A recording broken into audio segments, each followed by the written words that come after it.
Hey, what's up guys, it's Matt with the Movement System. In this video, we're gonna take you into the gym to show you 2 exercises that will massively improve your vertical jump. This is a training technique that not a lot of coaches or trainers know about, but we're gonna take you through it and show you exactly how to use this technique and the 2 exercises that will improve your vertical jump. Let's go ahead and dive into it.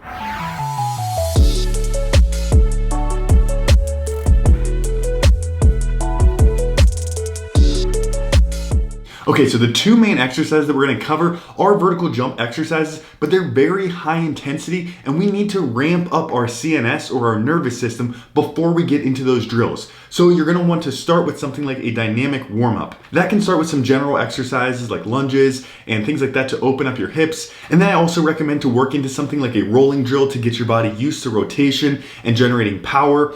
And then as you get more warmed up, you really want to ramp up that nervous system with more power drills that are a bit faster. For example, like this agility drill where we're actually getting a cue to go to one corner or the other and then very quickly moving and planting our foot and changing direction. This is going to start to ramp up the nervous system and get us ready for more high intensity drills that are going to come in the workout. Here's another example of a change of direction drill that you might include to really get yourself used to planting on one foot and again, ramping yourself up for the main workout. Depending on your skill level and if you're ready for this, you may incorporate some more high level plyometrics into your warm up, such as this drill. This is going to include stepping down from a box and jumping or changing direction. This is going to be much more high impact, higher force creation, and much more stressful to the nervous system. So make sure you're ready for these drills before you get into them. But this can be a really great way to highly ramp up that nervous system for your lifting that's going to come later if you're ready for these types of drills. Big shout out to Ben Adina at mybestme.performance for letting me come in and film some of his training sessions to show you guys these drills. Okay, once you're warmed up with a dynamic warm-up and you're ready for specific vertical jump training that's going to involve lifting and vertical high intensity plyometrics,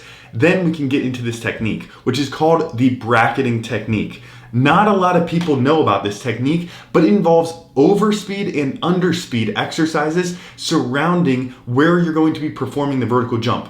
Meaning, we're going to be using a little bit more than your body weight and a little bit less than your body weight and training your body to explosively create force under both of those circumstances. So that way, whenever you're just jumping with your body weight, you're even more explosive and really recruiting your fast twitch muscle fibers. So we're going to start with exercise number 1, and that's going to be our underspeed exercise, meaning that it's loaded and it's heavier than body weight. The way that we're going to do this is by jumping with dumbbells. What you can see Kelvin and Chris doing in this video is loaded dumbbell jumps on a timing mat, meaning that they're jumping up and down a few repetitions very powerfully, not too many repetitions, usually just 5 reps or less with this exercise, but they're doing it very explosively and they're being tracked with a timing mat. Now the timing mat is not essential, but let me tell you how it works. Essentially, the timing mat measures the time that you're in the air and it makes sure that these jumps aren't getting too slow. So for example, if Chris is jumping 24 inches with these dumbbells on his first rep, we want most of those reps to be within 24, 22, 21 inches maybe. But if he's dipping down into like 16 or 18 inches, that's too much velocity loss. Meaning that at that point, he's lost too much speed and those repetitions are no longer very effective for increasing vertical jump. This is a big mistake that you need to know about and avoid if you want to improve your vertical jump. Many athletes go in the gym and see exercises like these loaded jumps and they want to do 3 sets of 10 or 3 sets of 15 like they may be used to for doing bench press or other exercises like that where you're more working on muscle hypertrophy. But power and plyometric training is very different and we want to keep the reps very low. Just about 5 reps is our maximum that we really want to do with this exercise to keep each of those repetitions very explosive. Otherwise, we will no longer be recruiting our fast twitch muscle fibers and no longer really be effectively training vertical jump. So overall, to sum up this protocol, I would do 5 sets of 5 repetitions with around 10% body weight. Make sure each of those repetitions is very explosive and you're resting for at least 2 to 3 minutes between sets. As a reminder, you want to be doing this drill after you're warmed up with a dynamic warm-up and definitely not whenever you're cold or just getting into the gym. In terms of where this fits in your overall training program, I would do this exercise probably 2 times a week, and I would try not to do it right after a heavy leg day. So if you are going to do a heavy leg day lifts where you're doing, for example, heavy barbell squats, leg press, things like that that are similar motions but are going to be more fatiguing and tire you out, I would not do these within 24 to 48 hours of a heavy leg training session. If anything, you want to do those heavier leg training sessions after your power work to make them most effective. Okay, so that was just half of the technique so far, the underspeed exercise. Now let's get to the overspeed exercise, which is also very important. Exercise number 2, the overspeed exercise, is going to be band-assisted jumps. Now, the point of this exercise is to offload your body weight or give yourself less than your body weight to jump with. That's going to allow you to be very fast and very springy and specifically train energy storage and release. This is called the stretch shortening cycle, and it's really, really important for vertical jump.